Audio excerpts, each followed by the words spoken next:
We are Steve and Jill. Together, we've been buying and reselling land since the 90s. Our data-centric approach leaves our buyers asking, how can you sell it so cheap? Here on the Land Academy Show, We answer that and more. Steve and Jill here. Hi. Welcome to the Land Academy Show, entertaining land investment talk. I'm Steve and Jack Butalo. And I'm Jill DeWitt, broadcasting from the Valley of the Sun. Today, Jill and I talk about how she and I take on other partners for very specific deals and real specific reasons. Yep. It's not just Jill and I anymore. Right. We have a huge network. One of the big advantages for us and for you, if you're a Land Academy member, is other members in the community. And we didn't start this as a money-making, venture. Right. We started it to get other partners for ourselves. And what we found out over the years of getting partners, maybe for funding, maybe for a bunch of other stuff, it worked out great. You know, there are very serious little micro experts in our group about all kinds of different things. And when we run across these scenarios in our own mailers, we contact them and we do the deal together. I'll get into it in detail in a minute. Before we get into it, let's take a question posted by one of our members on the landinvestors.com online community. It's free. And I hope you know by now that Jill and I have a company called offers2owners.com. It's a full-blown commercial printing company. We literally send out a million or so mailers on behalf of our members and other people in the industry to send out blind offers to owners. We were very frustrated with other commercial real estate, commercial printing companies, and they didn't get us. And exactly. They didn't get us, and they wouldn't do a mail merge, so we solved it. We get you. We know what you want and need. Yep. Check it out. Offers2owners.com. Everything we do, everything we create is because you asked and we needed to. So Here we are. Michael wrote, has anyone had a funding partner instruct the listing agent to not speak to you what? Yeah, this is pretty funny. Okay, I gotta read this again. Has anyone had a funding partner instruct the listing agent to not speak with you about the transaction and tell the title agency to not provide you with a settlement statement listing in your share of the proceeds? What the heck? This seems a bit odd, but this is my first transaction with a funding partner, so some feedback would be helpful. Thanks. Oh, you know what, Michael? Don't do a deal with this person again. I mean, let's take a couple steps back. Well, I'm a little pissed, but it's okay. Go for it. This sends up a lot of red flags for me. Yeah. There's a lot of different ways to do a deal with somebody. The traditional way that we do it is this. Someone brings a deal to us. We love the deal, and we love the person who brings it to us. Right. We write a check for the most or all of it, and then they go do the deal. And they let us know when it's done, and they send us a check. We split the money, whether it's 50-50, 60-40, whatever. We're all involved together. We even have, like, Michael, if this was me, I'm the funding partner, I'd be making you look over the HUD one before it gets to me, so you make sure it's right. So this sends up a red flag to me about the personality type who's a control freak and needs to, well, it's my money, I'm going to do the deal, thanks, and you're going to get your money at the end. I'll let you know how much. And that's just a formula for mistrust and all the basic stuff that you need in a good relationship, which is the same thing that you need is in a good partnership, business partnership. So, so that said, I've had a chance to digest this. Jill hasn't, she's ticked because I was mad too when I read this the first time. That said, there's always a funding agreement, or there should be, before everybody starts to open escrow and how the deal works and all of that. So there's a chance that this funder said, thanks very much for the deal. We're going to split whatever, fill in the blank, 70-30, 60-40, maybe it's even, 95-5. I don't know. Or you just get a flat fee. And thanks very much. Yeah. Stay the hell out of the deal. It's mine now, and I'll send you the check when it's over. There's a chance that, and so if that's the case, I really wish that you would have reached out, Michael, to all of us here, and we would have helped you way sooner than it sounds like the deal's underway. Right, when you were making the arrangements with the funding partner ahead of time. So if it's a flat fee, then that's fine. Then that would be the only situation. Okay, I've calmed down now. So we do that real quick, Joe. Before you, Yeah. We do this with people, multiple people right now. Mm-hmm. They send us a deal. We love the deal. They say, this is what's under contract for. Here's a contract. When it's all done, send me $10,000. Right. And and then I'm doing the work. And then they don't do anything else. Right. Jill and her team, her people get the deal done. So this could have been that situation. So Michael, if this was, okay, again, now I'm calm down. So if this was a situation where you just had agreement with, he's doing all the work, he found the broker, he found the title company, he's doing whatever kind of thing, and he just owes you a flat, finder's fee, if you will, management fee, what do you want to call it? I'm going to give you $10,000 and I'm going to do the rest of the deal and you're going to get paid out escrow. I'm good with that. That would be okay. So just know ahead of time when you go into it, be real clear on your arrangement. Today's topic, how Jill and I take on other partners for specific deals. This is the meat of the show. There's a lot of reasons that we would take on partners in real estate deals. Many, many, many reasons. Here's some of the most popular for us. Money.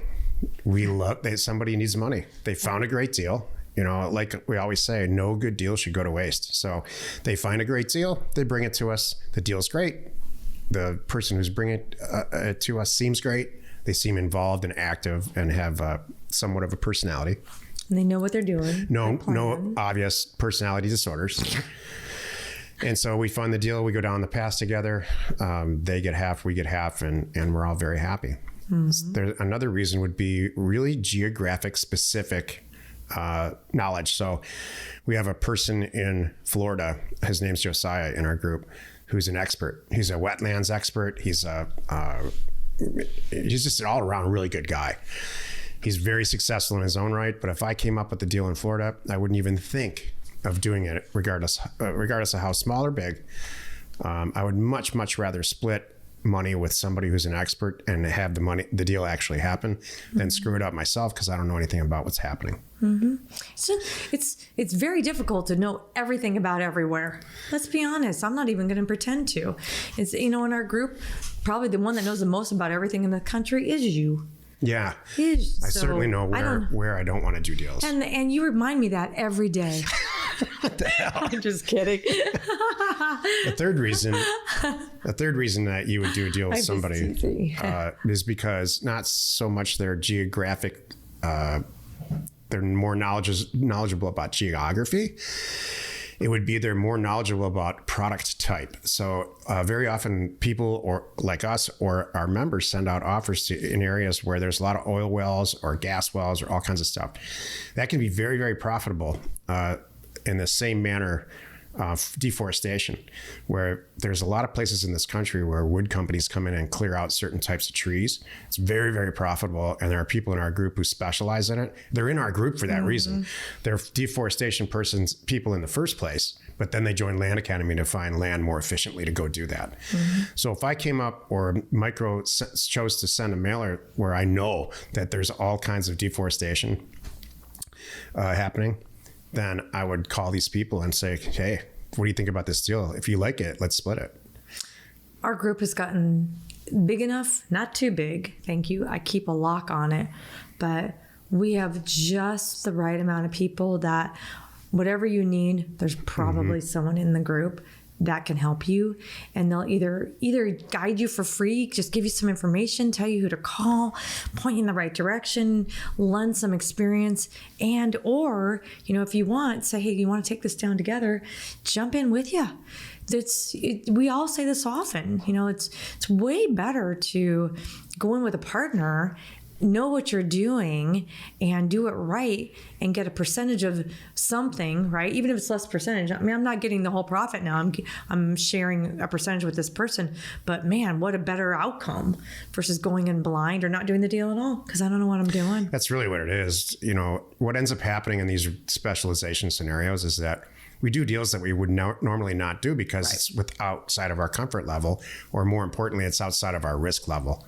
Right. And so if we can remove most or all of the risk by hiring an expert and splitting the deal with them, where they have like skin in it and they care about it and they're Land Academy educated, what's better than that? Another example is, and this is very rare, but we're piloting or trying a program right now with a person that is a very seasoned commercial real estate investor and is a very intelligent person, and seems to have all the well-rounded skills he does.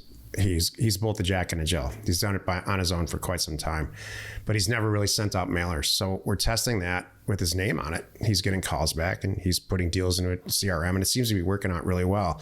Why would you do that? Why wouldn't you guys just do it all yourself? Here's why. Because we're at a point in our career where if we have 3 or 4 or 5 of these types of people that are doing most of the work, we're putting in half the money, they're putting in half the money. We can do that many more deals, diversifying our risk and reaching out into markets that I know are out there. There are so many untouched land markets. It's silly in this state. Right. Unfortunately, there are in this country. Unfortunately, there are certain. There's 10 or 15 or 20 counties that come up, whether it's just on the internet, and so everybody. We're talking about secret county lists and stuff like secret that? county lists. I hate that. That's dumb. It's just if you I think hear it's about great. it, I don't mail there. if you hear about a county a couple of times on the where should I send mail to land? If you Google that and there's you hear about a county like Costilla County, Colorado's one, 3 or 4 times in different areas, do not send mail there. Then that's where you don't go. Congratulations. The secret county list is everywhere that no one's talking about. The secret county list is something that you only understand for your reasons. Right. Maybe you did the red, green, yellow test. It all makes sense. And it's some obscure county no one's ever heard of. And it makes sense to you. Perfect. I agree. Happy you could join us 5 days a week. You can find us here on the Land Academy Show. Tomorrow's Jack Thursday, and I'm going to talk about 5 things your father never told you about real estate. You are not alone in your real estate ambition. Well, I'm going to listen to that one. I'm excited. I'm curious. Let me think here. 5 things your dad never told you. You know what? Are you saying your dad? Mm-hmm. No, so this is what I think we should do, because Jill doesn't know what these topics are before we sit down and record them. Not often. It would be fun if clearly we both go in our corners here. And tomorrow we talk about the 5 things, because I know your dad was in real estate. Yeah. That he never told you that are really true. I'm going to do the 5 things my dad never told. And hopefully between the 2, it'll probably be 10 things. Oh, it's going to be funny. Then maybe somewhere somebody who's listening to this might get something out of this. Oh, good. If we have 10. With 10, maybe you'll get 1 takeaway from that. Hey, thanks for tuning in. By the way, we would love to connect with you on Clubhouse. And guess what? We're on Clubhouse tomorrow. So you can join Jack and I live every first and third Thursday of the month at 1 o'clock Pacific time. Was it 1 o'clock? Yeah. Or is it noon? I think it's at noon. No, noon, yeah. Excuse 12 me. o'clock now. Well, noon Pacific time. I had to think about that. Back up. So first and third Thursday of every month, noon Pacific time, you can join us live on Clubhouse. So go on there, download the app, find us, and follow the Land Investing Club, and you'll see all the details right there. And you can set up little reminders so you won't miss it.